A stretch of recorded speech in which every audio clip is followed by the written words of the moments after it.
provincial and territorial leaders off to dinner with smiles. Well, it's great to have all the premiers here in town. But on the menu, tough talk and tougher choices over what to do about U.S. threats to the Canadian economy.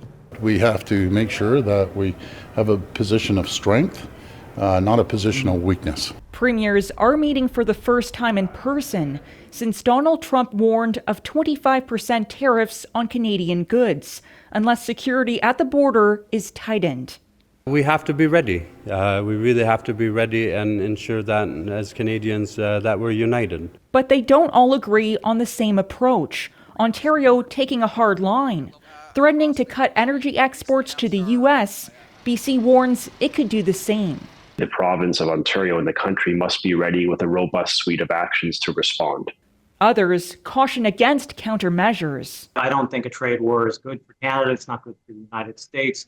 Some even calling for an early federal election. That's part of the reason why we don't have a coherent strategy when it comes to trade, because you need to have a government that can say, I'm here for the next 4 years. You got to deal with me. New Brunswick's new Liberal premier says heading to the polls before Trump's inauguration would be a bad idea. Certainly, if I were the coach of the team, it wouldn't be the time to change the captain when you're going into Game 7. With the sticking points threatening to cause further divisions, this premier is urging his colleagues to stay focused on what's best for Team Canada. I have full faith in terms of our ability to share and debate those differences.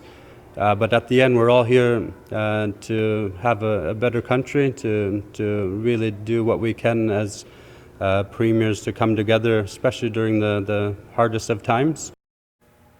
Alberta's Premier Daniel Smith isn't the only one calling for Canadians to head to the polls early. Saskatchewan Premier Scott Moe says Canada would be in a stronger bargaining position if Ottawa had a new mandate. And Olivia, what else are we expecting from this meeting with the premiers? Well, you can expect the border to be a big topic of conversation. Manitoba and Alberta already released plans to tackle illegal migrants and hard drugs like fentanyl from crossing their borders, with other provinces expected to follow. These are key Trump demands. And there's also talk of more ads, with New Brunswick's Premier Susan Holt saying that she's in talks with Ottawa on developing a national message that can be played to Americans. Thanks, Olivia.